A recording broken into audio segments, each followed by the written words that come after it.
mother of all senior UAB stuff. Just to be introduced. Thank I'll take something from you. I would Thank have you. just think about it. Oh my gosh, it's hot on the presses. Yep. Shows you the heat. We go to all the schools and talk about what. Of course, this is still good. So thank you all for being here. I warn you that the ceiling mics are on, and there's yes, just FYI, recording, and then it goes on public YouTube. So you might not want to give away the secrets to everything at this point. I am Mrs. Yates. Who I have in my online class I have never met. Okay. So I invited some of my online students to come today and join us because we have been working on this topic in class. If you've come in, please make sure that you have signed in and that you picked up a packet and you've gotten one of these, which there's two little packets. And you also need to get a handbook, and if you don't find one that's your subject area, it really doesn't matter. They're so alike. That's the whole thing. So make sure you sign in. That's really important. Yeah, I think it's okay. All right, so we're going to go ahead and get started because I am an on-time person. I despise tardiness, FYI. So we will get started. You have assessing assessment. So the edTPA has, as you know, 15 rubrics. It has a task that's devoted to assessments, but that's really not, the whole thing really isn't about assessments the way you would traditionally think. There are two rubrics that we're going to be focusing on today. One is rubric 5 and one is rubric 15. If you'll open up the handbook that you've got, the handbook, you turn to usually around page, I think, 21. Try to see if you can find rubric 5. Raise your hand when you found it.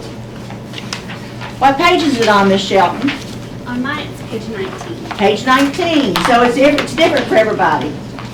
So 19, 20, 21. If you don't see a rubric, you're not there yet. I don't see a rubric. You don't count. You said you don't see it. You ain't there yet. Did you pick up one of these, dear? Yes. No, I didn't. I was late. Yes, I saw that. I'm sorry. It's Dr. Meyer's fault. Yes, I'm not surprised. So, if you're just coming in, we've got stuff up here for you to pick up, and you also need to pick up a handbook. You can sign in up here. Yeah.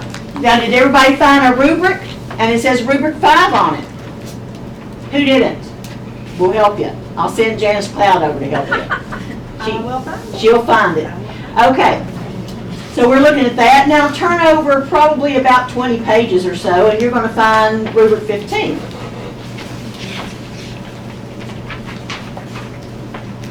And that's our focus today.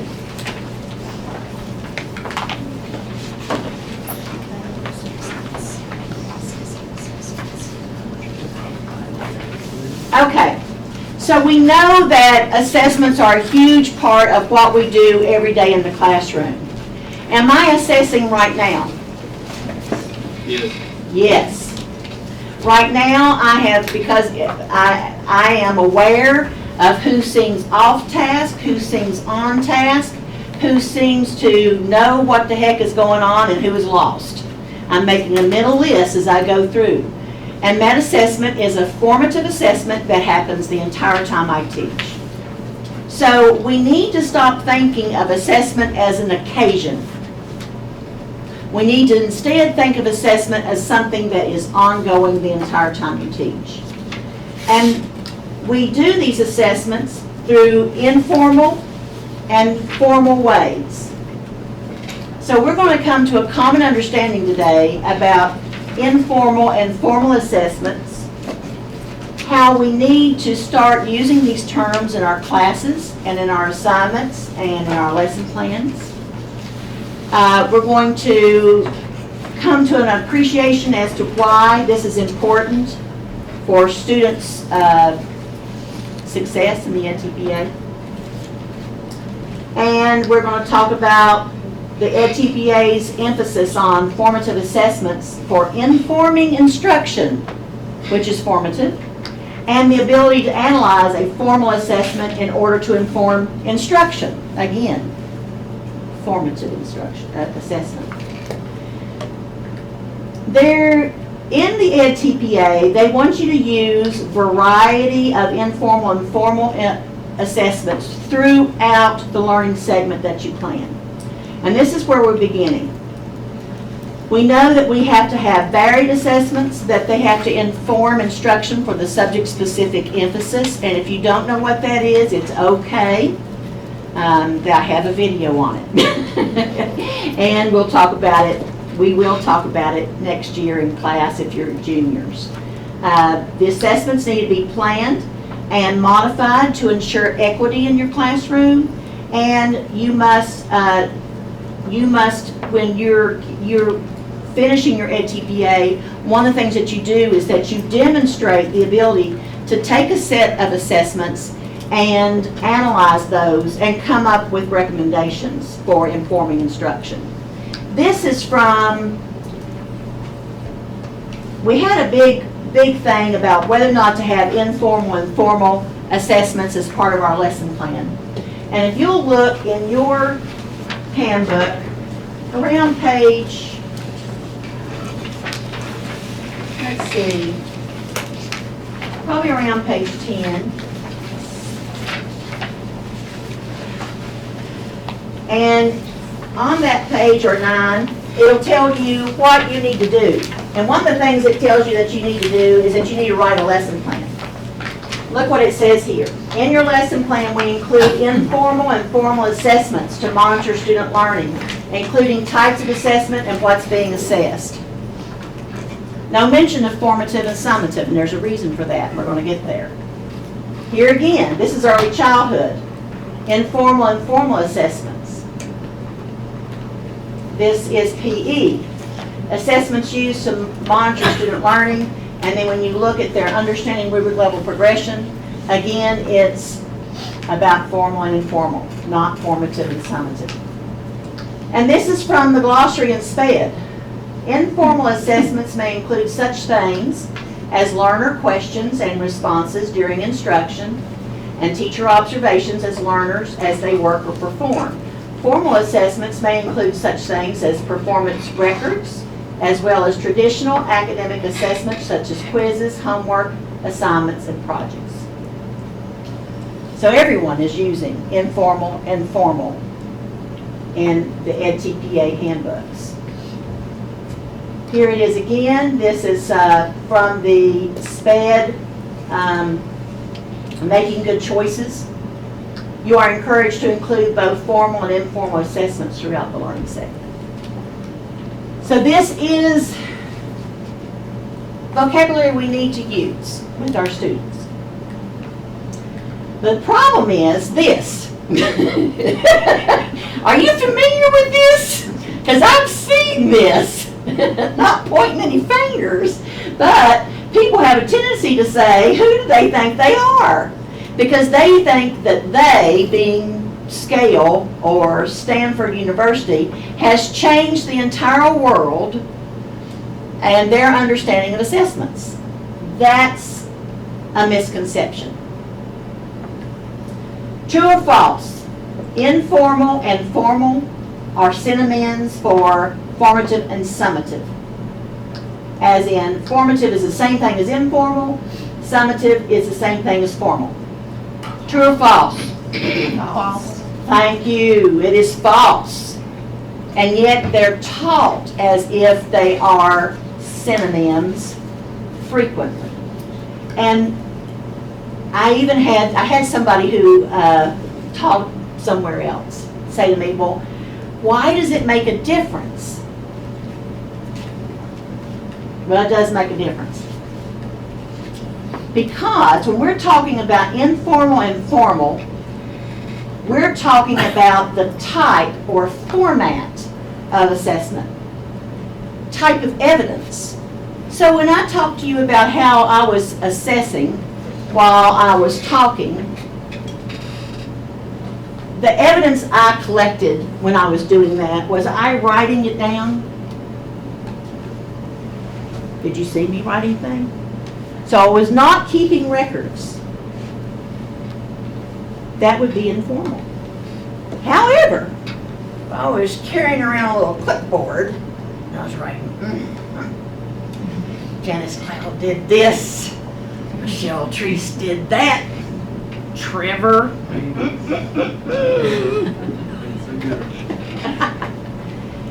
That would be formal, even though it's just notes, because I have evidence that I've recorded. So it has to do with the type or the format of evidence.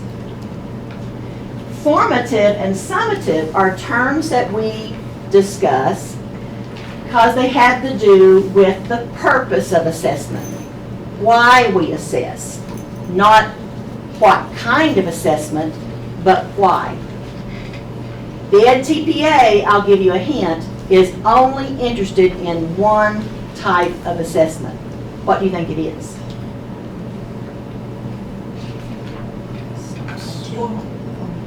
Formative. Because if you look at the rubrics, it's asking about assessments that inform instruction. So that's about formative. An informal assessment could include student questioning, student questions, teacher monitors and adjusts while she's collecting this evidence. So it's going to be asking questions.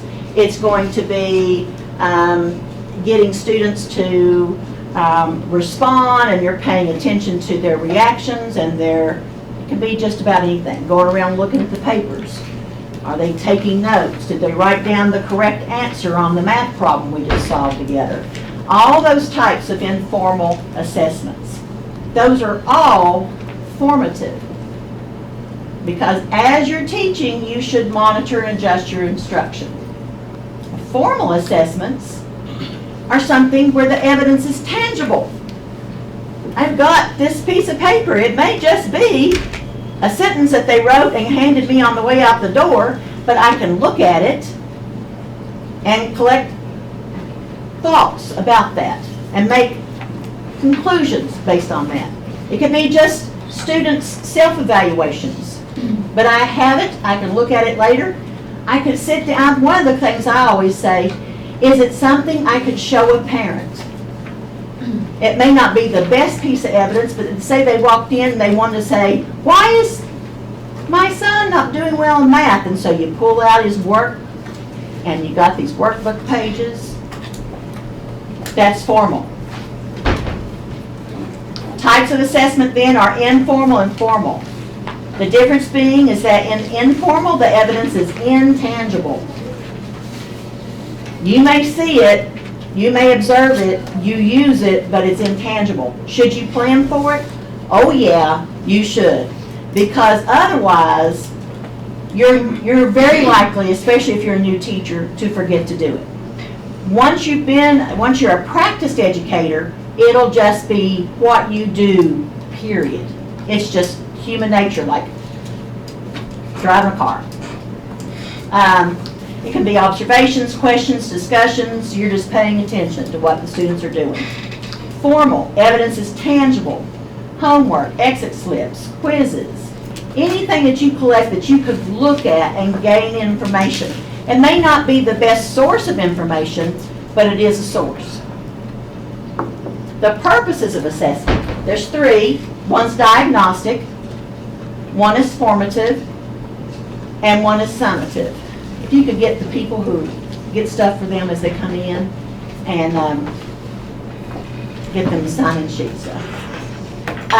Diagnostic. Of course, that's when a student, when you're like giving a pre-test. Diagnostic is a good way to be able to measure where they were and where they end up. Summative provides data.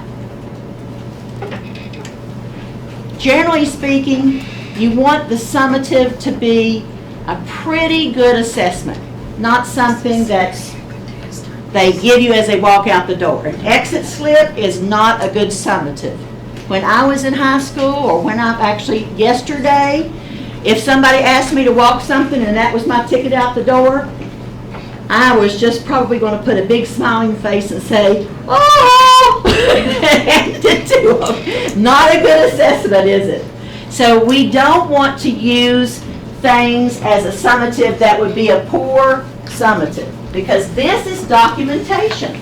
This is your chapter test, your essay, the project, the quiz. This is where you collect data. This may have a rubric association. You need to think in terms of what evaluation criteria go along with the summative. Now, when we talk about this, everybody's looking at me and they still don't know what the big deal is because I'm saving it. We know that formative and summative, the chef tastes the soup. I know you all have all seen this. And summative is, the chef is tasting the soup, and then not enough salt, needs more pepper, a little hot sauce, make all the difference in the world. But when the guests taste it, it's done. That's your difference. It has to do with the purpose.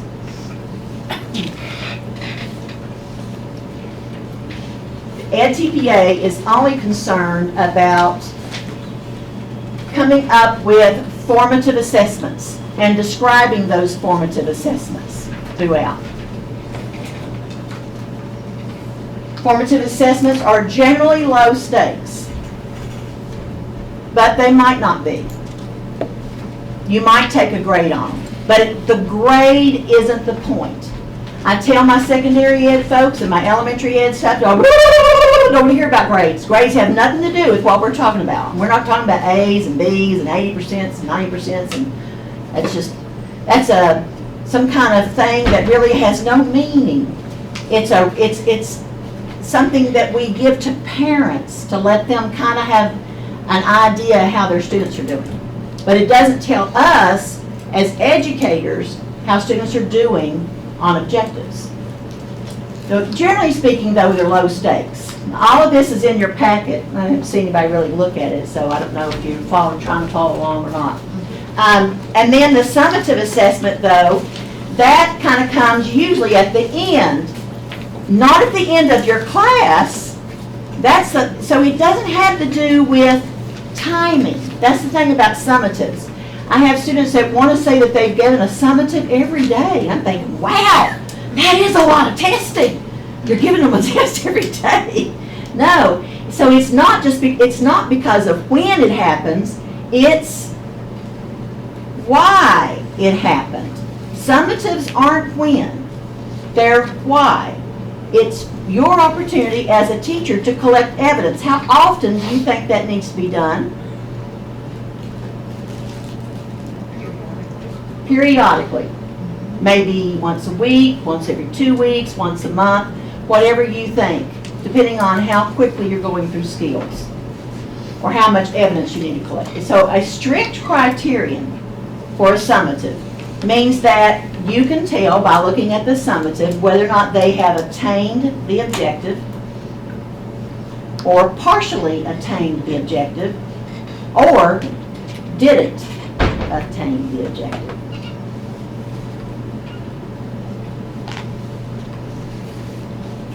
The edTPA does not ask us to do diagnostic testing except with SPED. And SPED does ask for a baseline. And that is the only group that really asks for what they call baseline data. And they ask for it at the beginning. Summative. The edTPA is not interested in whether the assessment that you analyze for task 3 is summative or formative. They're only interested in whether or not you are able to analyze it.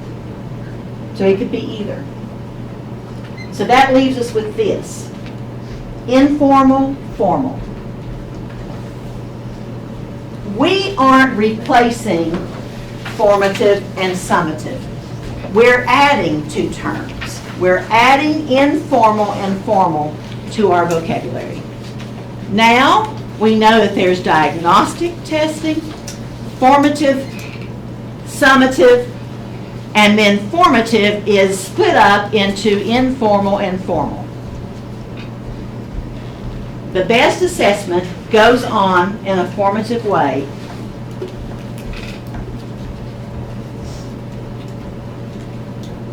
All summatives would be formal, just by definition. It would be impossible to give an informal summative. How could that be informal? If you're taking notes, it's formal. If there's anything tangible that you take from it, it's formal. Why it matters is that everything in the edTPA as far as assessment is concerned is the student's ability to come up with a variety of formative assessments. They're asking them to describe all of these informal assessments that they've got and all these formal assessments they've got, and how can they do that if they don't understand the language? It's a problem. This is, for example, what I call Exhibit A. This is a really nice lesson plan. The student has described informal assessments well. She's even gone through a lot of detail here. And then she's done as I've asked, and she's split up formal assessments into formative and summative. But here's what she says. I will collect, this is her description of the summative, I will collect the worksheets that are completed in centers and check for understanding or things I need to go back over the next day. Does that sound like summative? No. Yeah, that's incorrect. What she's done is that she's described another formative assessment. And it's formal. But formal doesn't mean summative. And it makes a difference. This is the way we do it in curriculum instruction. We have them describe all the informal assessments, and then they come up with formative and summative, and I tell them all to do the same thing for summative. Describe the test that's coming up. Not the one you're giving them today, because why on earth did you have a supervisor come on the day you're giving a chapter test? It's like, waste my time, right? So no, you can't have a summative when your supervisor comes. So that's not what's going on that day. So you're going to be describing the summative that's coming up. Does it matter? Oh yeah, because if I teach history and I'm preparing my students for a multiple choice test, that looks a lot different in how I'm preparing them than if I'm asking them to work on a project or an essay. So it matters a lot knowing what your summative is going to look like. What are you preparing the students to be able to do? So here's a person, this is a really nice example. Look at how she's described all this variety of informal and formal assessments. Oral questioning, teacher observations, and then she goes down here to formal, in-class practice, and she talks about not only what the students are doing, but how she's going to assess it. She's going to say, I will document student learning. Did the student underline important information in the text? Did they use question marks? So she's actually added in evaluation criteria. Yeah? So now I was going to ask kind of a related question in terms of like how much description do they need to say about what's going to be in the assessment there? Do they have to say, I'm going to have an exit ticket? Or does it need to say, I'm going to have an exit ticket that asks the 3 questions about the main? If they just say it's an exit ticket, I send it right back to them. And say, what's in that exit ticket? What are you assessing in that exit ticket? How are you doing it? Because details. The directions with the lesson plan and for edTPA and for supervisors in Residency 1 is that your lesson plan should be detailed enough that a substitute could follow it. So if it's not clear to me, it wouldn't be clear to a substitute. So that's not, and they say that actually in the edTPA description, that your plan should be that detailed. So the exit ticket, and also I want to note here that I've had my students add in this phrase in order to assess objective 1 and 2, and so at each assessment, it describes what they're assessing. And the reason I do that is because it makes them always cognizant of what they're assessing. So they're not just, because one of the big things they do is they just start listing everything as objectives and just making a to-do list.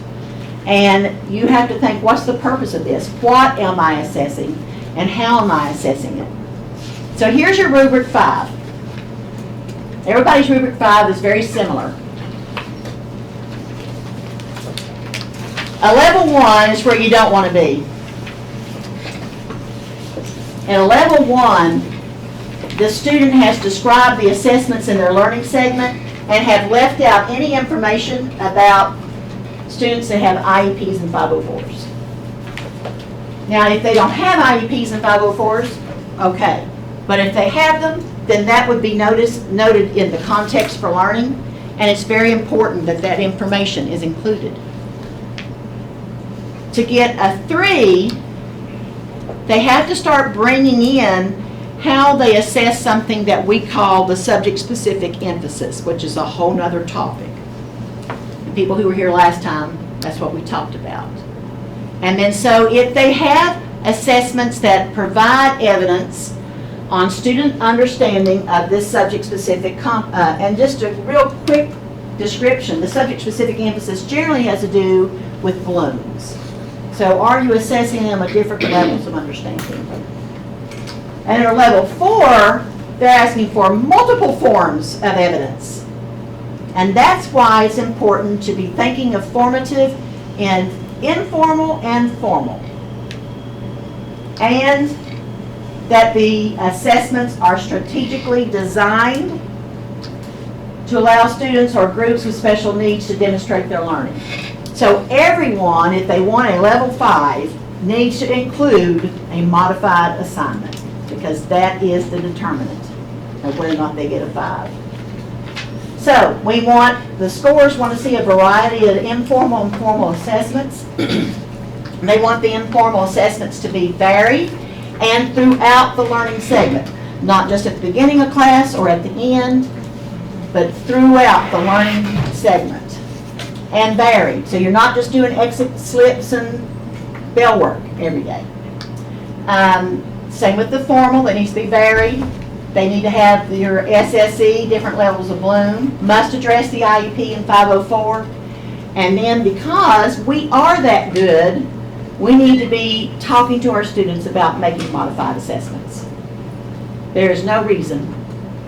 I know that we work on these things, but just making sure that they have the opportunity to practice it. So, how are we doing on rubric 5? I didn't show everybody's scores. I just showed scores that are directly related to my programs. So, but this is elementary literacy. And when I look at this, it looks pretty good. That's a lot of people making 3s, and this is from 2013 through 2019. A lot of people making 4s. But I look at that rubric and I think, I don't know why anybody's making under a 4. We should all be here. And I'm not greedy, it's just that it's not that hard. So what is happening is that our students are doing a good job. They are describing how to assess the SSE. That's what level 3 is about. But fewer of them, much fewer, when you add up all these numbers here, much fewer of them are actually describing multiple forms of evidence. And that is because, I feel sure, because they are not comfortable with the terms informal and formal assessments. So I'm trying to fix that in my current lesson planning class. That's why they're here today. We need more students also in order to get this 5. We've had 5 students make a 5 on rubric 5 since 2013. That means that 5 students added a modified assessment. Now, I will say they have to get a 4 in order to get a 5, so maybe that plays into it. We can do better than that. This is math, basically the same thing. We're doing well on the SSE, not showing multiple forms of evidence, and we need students to show modified assessments. Do they know how to make modified assessments? I think a lot of them add, say, my student will have extra time, which is not. That's not a modified assessment. Yeah. So when we say modified, we mean one that's actually been, Designed for that. designed for that student. And another misconception that I run into a lot with our students, and I'm not sure why, somewhere or another, they're hearing that they can only modify assessments if the child has an IEP or a 504. Well, I don't know where they're getting that nonsense. Because can you imagine, what if there was no such thing as an IEP or 504? We're just supposed to let students flounder around? There's no equity in our classrooms? I mean, I don't know where this got started. I don't know if maybe mentors are telling them that or what. But it's not true. You should be modifying assessments for anybody who needs you to modify an assessment. And I don't care if they've got an IEP or 504 or not. So if I, use a walker sometimes when I have a bad day, if I were to fall on the floor, would you all just leave me down there because I don't have an IEP or 504? So please tell me that's not true. Okay, this is performing arts. They've done pretty well in avoiding ones, and they are doing really well with their assessment. But still, it's the same thing. I think we could see a whole lot more 4. I don't see why we're not getting the 4s. It should be all 4. So just to kind of review, informal and formal is a type or format of an assessment. Formative and summative is a purpose. If it's formative and informal, that could be teacher questions, student responses, observations, thumbs up, thumbs down. I used to have students in my middle school class hold up paper plates that said A, B, C, or D when we did this before, it was a lot easier to pass out paper plates than it was to get out clickers back then. The clickers never worked. So, and then formal, homework and other structured form of outline for paper, notebooks, just anything. Anything tangible. And then summative. Now, just because it's on this list doesn't mean that it has to be summative. What is the determining factor of whether it's formal or, formative or summative? Assessing those Lesson objectives. mastery. Has to do with the, is it who, what, where, when, or why? Formative, summative has to do with why. Why?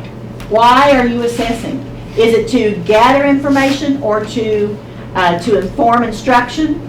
Or is it to come up with data? Grades, something formal, whatever. Now that doesn't mean that, see, this is the thing. One of the problems is that people want to have a black and white thing that they can sit and sort. But that's not what this is about. You are a lesson designer, and so yes, there are some things that you're going to get wrong, but it's your lesson. So if you say the essay is formative because you're using it to see how well the students understood a particular topic, then it's formative. So it really has to do with the purpose. So rubric 5 has to do with these being able to come up with informal and formal assessments, and all of these formal assessments, we look at one of them for task 3. So for task 3, you're going to choose a formal assessment, and it doesn't matter really what it is, except that it needs to be an assessment that shows a depth of knowledge, because you're going to be drawing conclusions from it.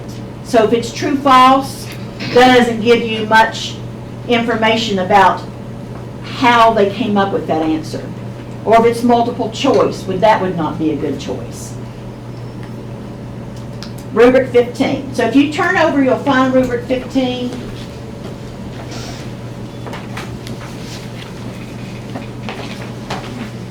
What pages do you all find in Rubric 15? 36. 36-ish. Like, are there extra of those? So they're all up here. Can I ask you one? I think she does. Hey Terrell, can I ask you a question? Going back to the modified assessment, if a student says their modification is that the assessment will be read aloud, Uh-huh. obviously that is going to look the same, it's delivered in a different way. Is that considered a modified assessment? That, it would be if, I mean, that's meaning the IEP or 504. Okay. Now, you can modify, so there's, it is the way that when you differentiate, it has to do with content, product, or process. So there you're differentiating by process. And I would certainly talk about that, but as far as reading, looking for the level of rigor that they want in this, they're wanting a modified assessment, I'm telling you. That's why we've got so few of them. Because people are talking about, I'm telling you, we're not getting it, we're talking about reading it out loud. Okay. Question mark. Yeah. Thank you, guys, for asking that. Going back to the same thing, same topic. How, when your assessments are going to, that's going to lead to grades and something. And so how then would you, how do you explain to parents or anyone if this student has a smaller number of something to do or read for passages and I score, that child is graded according to that without an IEP. There is nothing to say that. But then this child has some sort of, whatever, like I said, smaller, he did 8 problems, these kids do 24, whatever. And then we score that child based on that assessment, yet the other children would be then scored on that one. So how, without an IEP in place, can we alter that? Because it has to do with not equality but equity. So we're providing everyone with the support they need. And if they're, if they need, it's just like the people trying to see over the fence that you've seen that comic of, or that meme. Some don't need to have something to stand on. And as far as explaining to a parent, well, I wouldn't. The parent should only be interested in their own child's progress. But, that goes, I don't understand, why this, Yeah. and I think that's a reasonable question to ask is why, okay, this child who is not here, but it's a grade, gets the same grade as this child, and like not support as far as scaffolding, as far as instruction, but you've literally scored and graded the child. Well, it's one of the reasons I completely hate grades. Because I don't like them either. They're man-made and they're meaningless. So I really think that they're more about, when we're talking about children, we have to be more focused. And I really think this is one of the things I like about the edTPA, is it does make us focus on best practice. Now, does all of that work in real life? That's a completely different thing. So what the edTPA measures is the ability of students, first of all, do they know what best practice is? And could they apply it?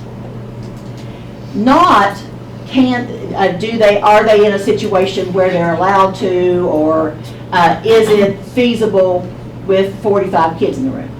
But they don't ask those questions. What they want to know is, do the students have the knowledge to do it? So using assessment to inform instruction. So what they're talking about here is, this is at the very last rubric of the edTPA. And what they're wanting you to think about is where you go next with the information that you've gotten from the assessment. So maybe you found out that they are doing really well, this is a math one, with procedural fluency.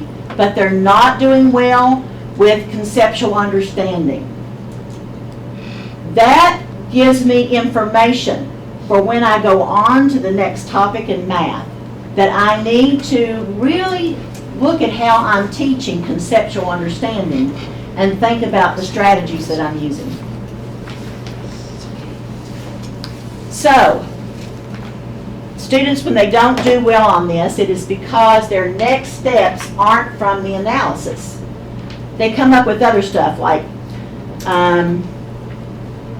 their classroom management. They see as the problem was classroom management. Well, it may have been, but that's not one of your objectives. What they want to know is how you can improve your instruction based on objectives. All of it has to do with your objectives. It has to do with your evaluation criteria. Your next steps have to be not general. In order to move up, they've got to be targeted. You've got to have targeted support to individuals or groups that improve their learning. Targeted means on purpose, planned. General means it may already even be in place. You're just talking about things you would do anyway. Classroom management, for example, that's general. Classroom management is not targeted toward a specific objective, but changing the way you teach your math might be. For instance, using manipulatives next time, or using different manipulatives next time. Not when you pass out the manipulatives. None of those things, but or whatever type of strategy that fits into your content area. Thinking about those strategies is where we go next. Next steps need to be connected to research and theory, but before we get too carried away with that, let me tell you that they can have beautiful research and theory and it won't mean a thing if they don't have the rest of it. So sometimes this is really great. I'm glad that we work on that, but we've worked on this harder than we've worked on the other stuff, folks. And I'm just going to tell you, we haven't worked hard enough on making sure students know how to assess the subject-specific emphasis of their content area. And it's showing.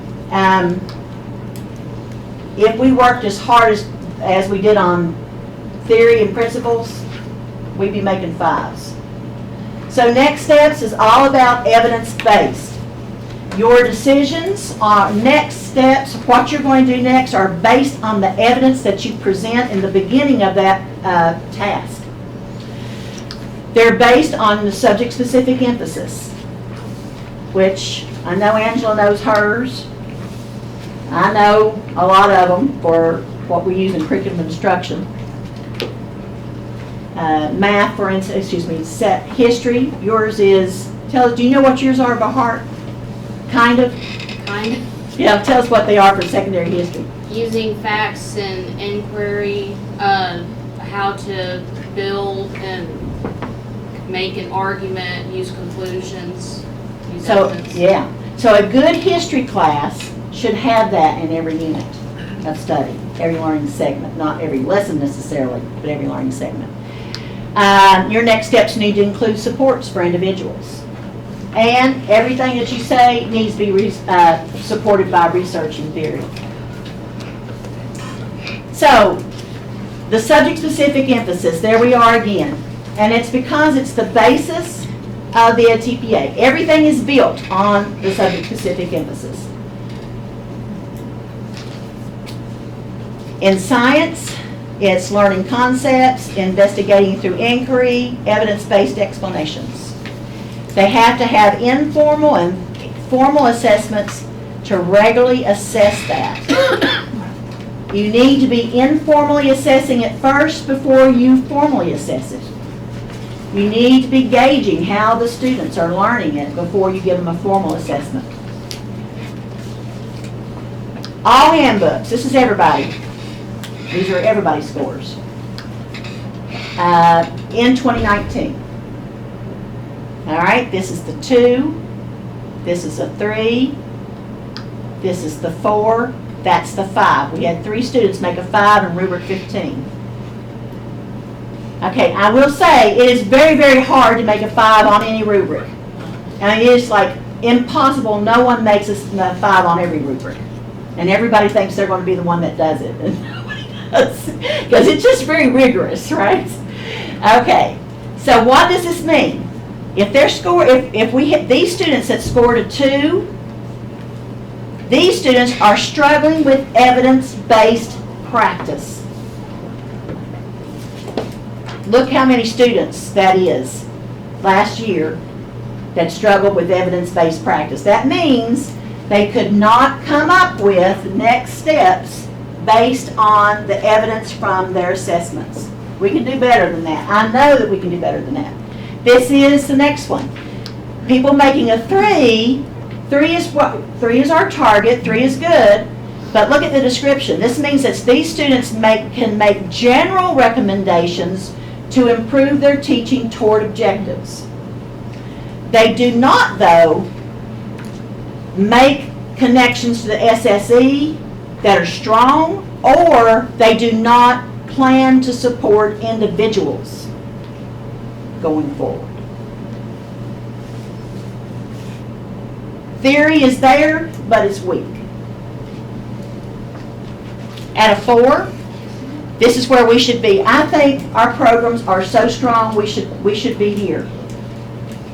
Students make evidence-based recommendations that support the class and individuals in improving on their SSE with clear and concise connections to theory.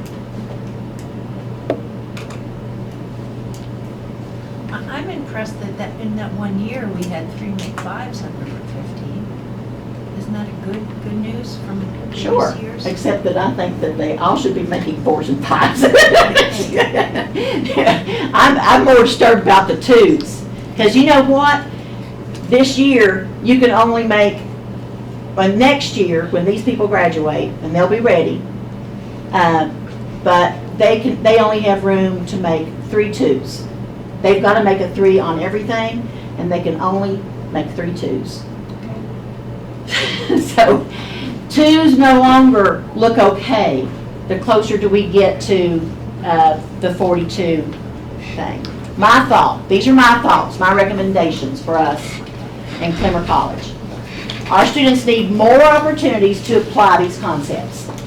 Because we all know that we're teaching a lot of this stuff, but we have to think about the practice that the students are getting. So we might be teaching it from text, we might be lecturing on it, we might even have an assignment. But who's taking responsibility for these things in your programs? It can't just be the seminar leader that teaches everything. It's got to be all the way throughout. It is too much to try to teach them one semester when they're tired and they've got senioritis. So we can't do that. We've got to have learning experiences that allow students the opportunity to come up with quantitative and qualitative data. And they need to be doing that earlier. Now, I will say that Dr. Robertson, who is sitting right back there, I want to thank her because this year, my students in elementary, K-5, are able, when I say, well, you've got to make a graph, they just nod. Do you know why? Because they've already done it. They've already had to present data in a graph form. And that's humongous because I don't have to teach it. Application. So creating assessment that measure different levels of bloom. Who has a course where they're teaching how to create assessments? Who's got that course? Drafting evaluation criteria. Do we know what evaluation criteria are? The evaluation criteria isn't a key. It needs to reflect objectives in the subject specific. We're going to look. You've got some in your packet, some good evaluation criteria. Analyze the learning experiences for students. One of the things you can do is that maybe give them the opportunity to analyze other people's assessments. Look at someone else's assessment and tell us, is this a good assessment for the objective? So if they're not in a field placement, what kind of practice could you give them? trying to think, how can we give them practice with this? Giving them then the opportunity to work at higher levels of bloom. So here, this was created by a student, look at that. I'm in love with this. So look, this is what they had in their task 3. This is quantitative data. Objective 1, which question number it was, how many people got it right. And then they've got it by objective, and down here they've got it by their SSC, scientific concept, evidence-based explanation, scientific practices. And they understand that thanks to our great science folks. Yay! They know what that is. So when I talk to them about it, they have no problem. Here's data being represented in a graph form that has to do, and if you could see this, I know you can't, this is, the color coding has to do with objectives and with their evaluation criteria. Evaluation criteria, this young lady has taken the objectives. These would be probably, this is literacy, this is probably her essential literacy strategy and related skills. And we talk about above, meets, and below. We're not talking about grades, not talking about points. So, giving students practice on coming up with the criteria for performance or evaluation criteria. This would be a really good thing to do. What is your objective? How are you going to assess that objective? And then what's the evaluation criteria? When you look at this assessment, what tells you whether or not they've learned it? Then learning tasks to develop that criteria. Task 3, I have realized that the most important document in task 3 is the evaluation criteria. The very last, part D, that some people even forget to make. So, we've got to talk about evaluation criteria.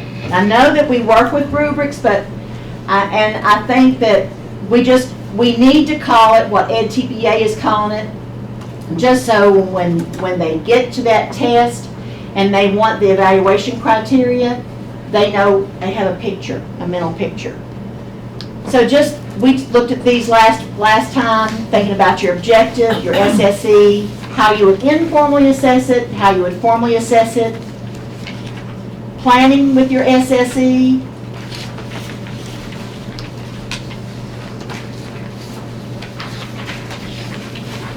listing assessments that will evaluate the progress on the SSE. Lots of ways to come up with assignments and projects and things for students to do in class to help them get these ideas. Here's a music one. Objective 1 is music stuff, music stuff, music stuff. I'm not going to come up with music stuff. But I will tell you that they've got, their first SSE is knowledge and skills, lowest level blooms or lower level, contextual understanding, and then artistic expression. So you can see how these SSE express sort of, correlate with blooms. So, say that in your first objective, which SSE is it?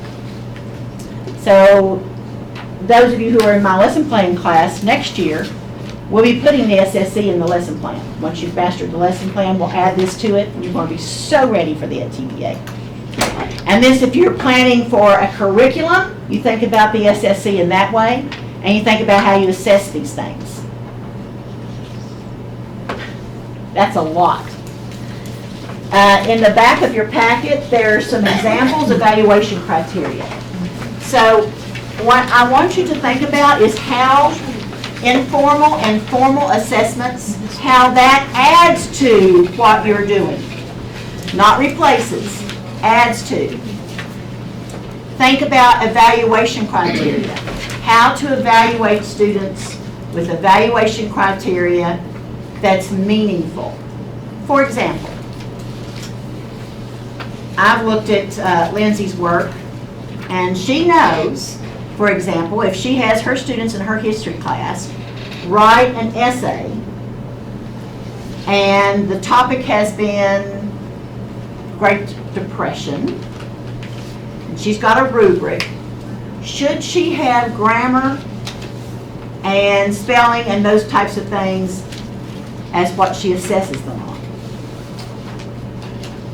Well, the answer is no, because she doesn't teach English. She needs to be assessing them on facts and concepts, inquiry, and drawing conclusions. Now, she can give feedback to them on these other things. There's certainly nothing wrong with giving students feedback on these conventions of the English language, because we want all of our students to become better writers all the time. So we certainly do that, and we give them the opportunity to give each other feedback on those things. But as far as assessment on what she's been teaching and they've been learning, it can't be conventions and grammar. It has to be the things that are taught in her class. Questions? Yeah. Because I don't have, I have the MATs who only get this. We've tried to do a matrix where we look at where all these things are addressed, but not specifically geared towards edTPA, but yes, geared towards edTPA, because it's lesson planning and so forth. So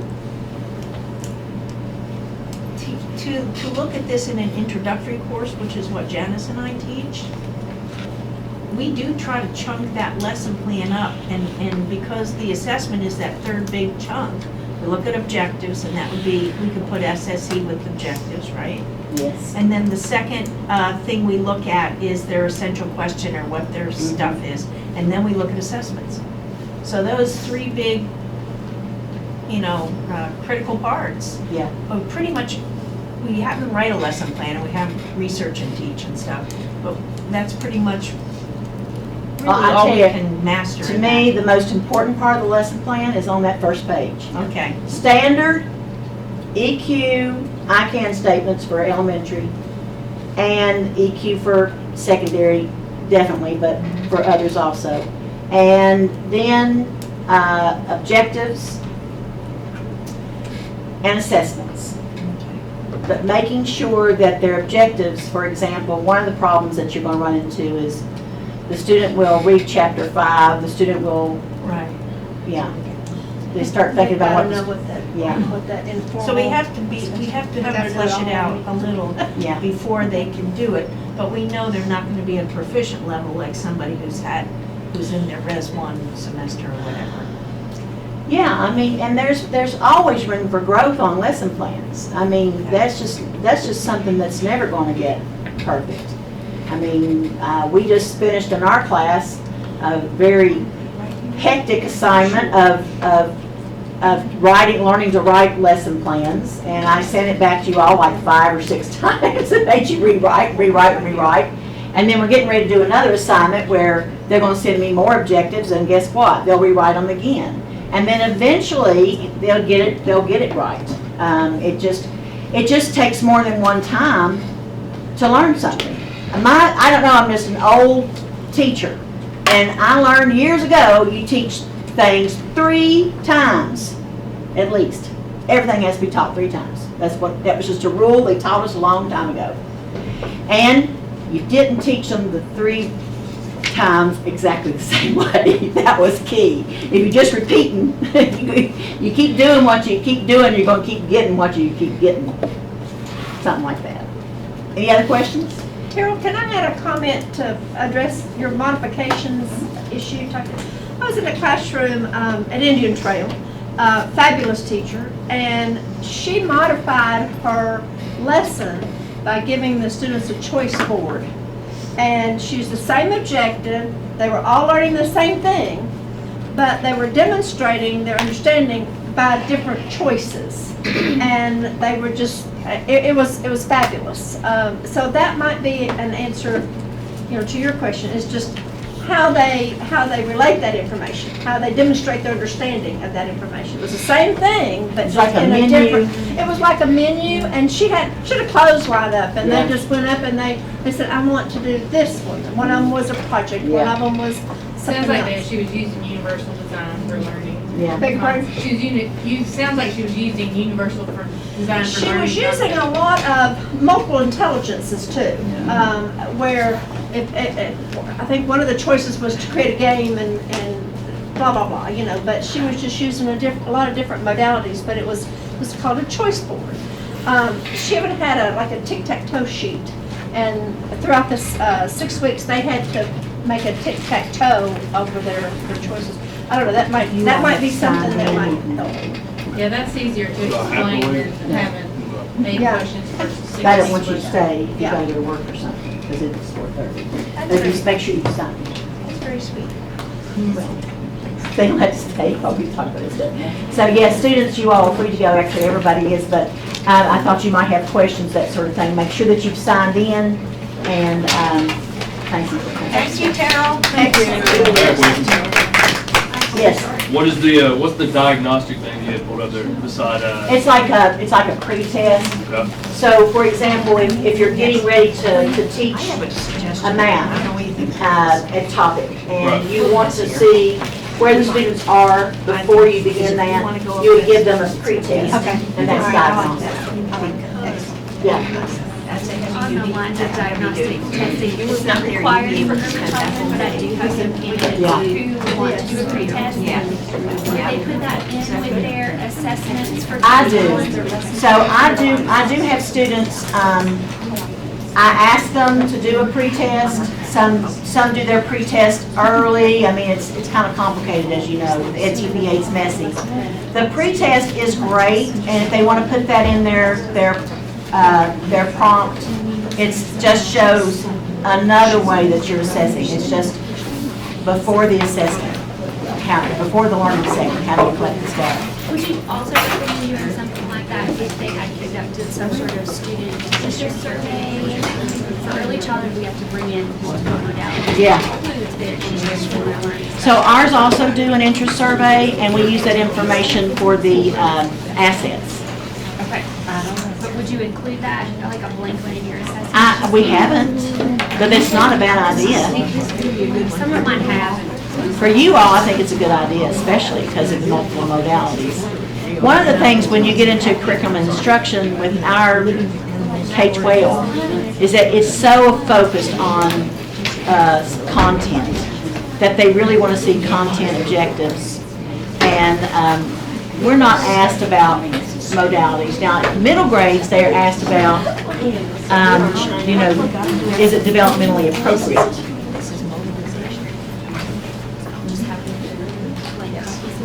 I think it's a good idea. Yes! Oh my goodness. They were off my folders. Folders! I had to get the folders back. That's what it says, edTPA coordinator copy.